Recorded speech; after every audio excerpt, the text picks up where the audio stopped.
Assalamualaikum warahmatullahi wabarakatuh.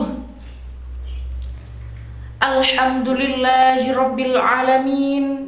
Wassalatu wassalamu ala ashrafil anbiya'i wal mursalin Sayyidina wa nabiyyina Muhammad wa ala alihi wa sahbihi ajma'in. Amma ba'du.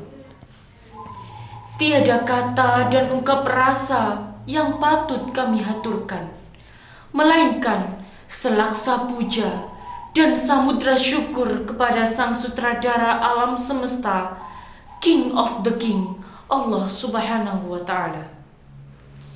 Sholawat bermahkotakan salam semoga tetap tercurah limpahkan keharibaan baginda Nabi besar Muhammad sallallahu alaihi wasallam yang telah membawa kita dari lautan syirik dan kebodohan menuju pantai iman dan kesejahteraan, yakni ad-dinul Islam wal iman.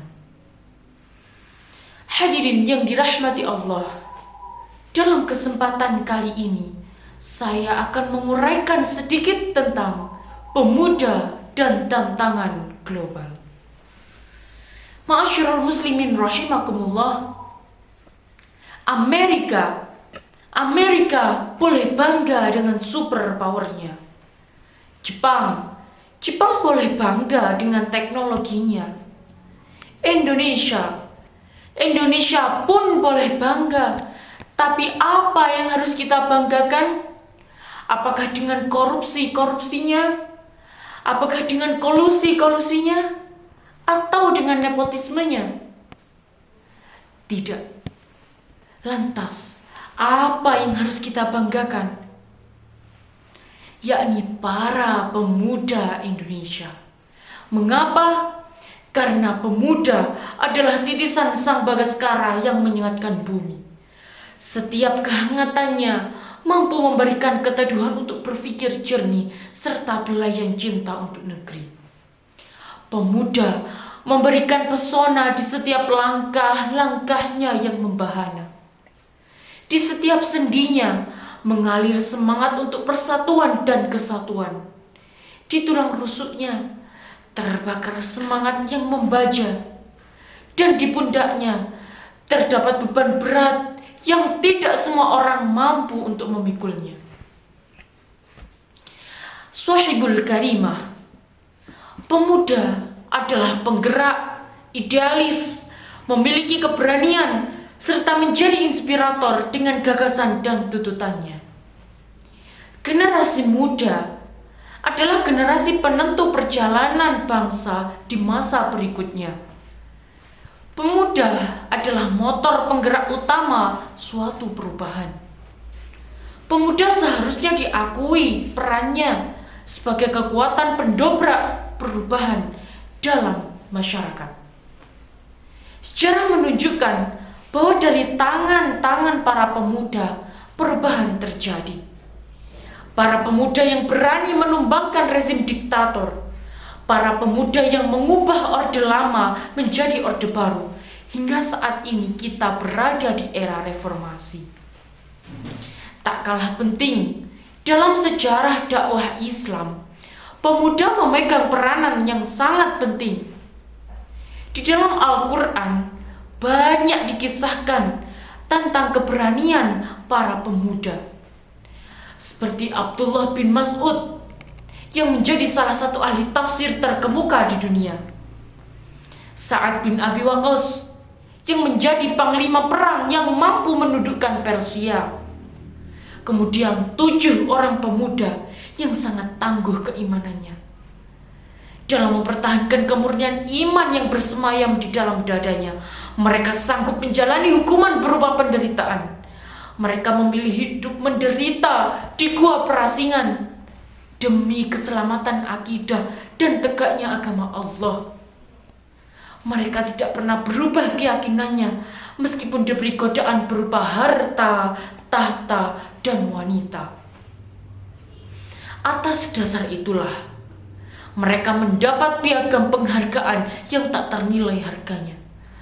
Tak lekang dihapus masa, tak hancur dimakan usia dan lebih mulia daripada emas, permata, dan mutiara, yakni gelar Ashabul Kahfi, pemuda-pemuda teladan.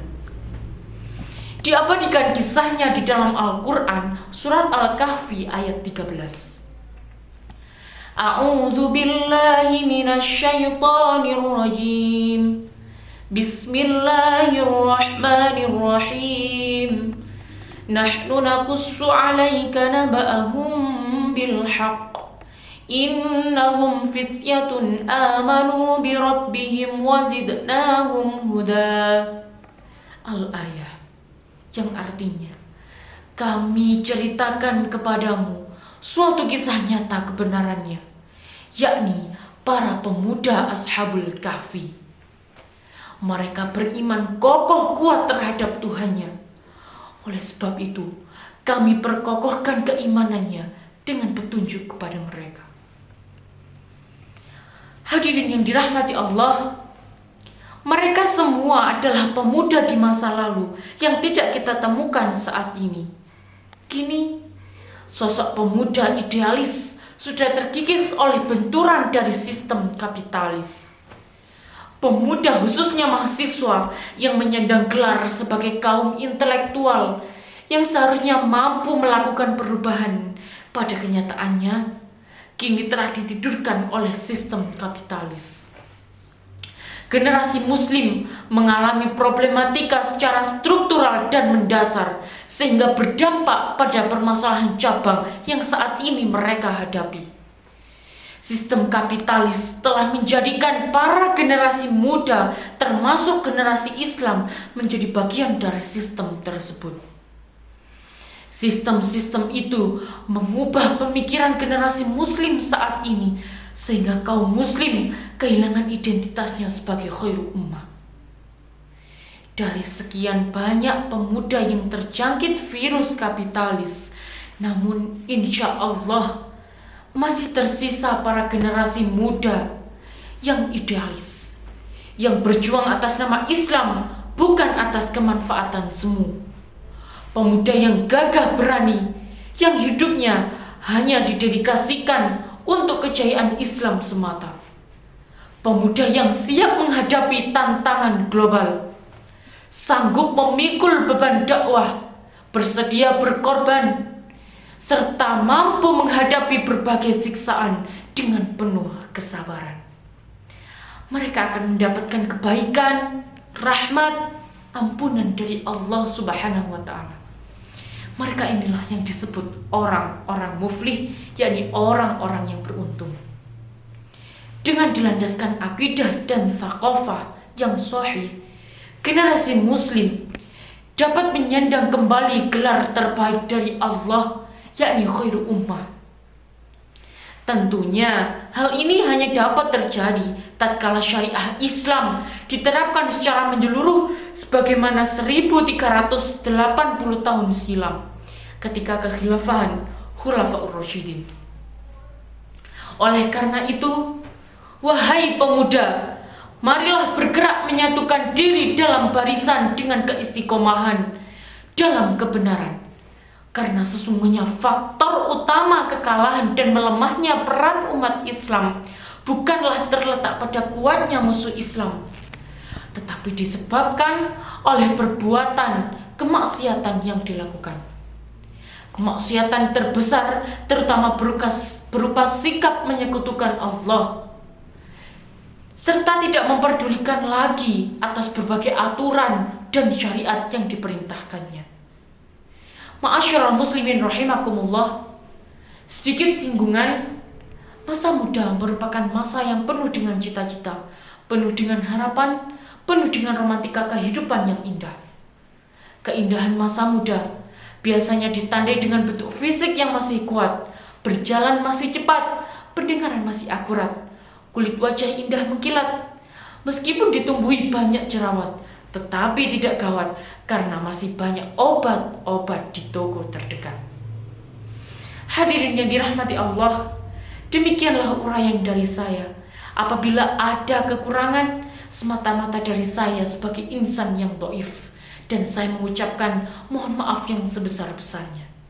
Satu pesan dari saya, don't think to be the best, but think to do the best in order to be the best. Jangan berpikir untuk menjadi yang terbaik, tapi berpikirlah untuk melakukan yang terbaik, agar kita semua menjadi yang terbaik. Akhirul kalam, wassalamualaikum warahmatullahi wabarakatuh.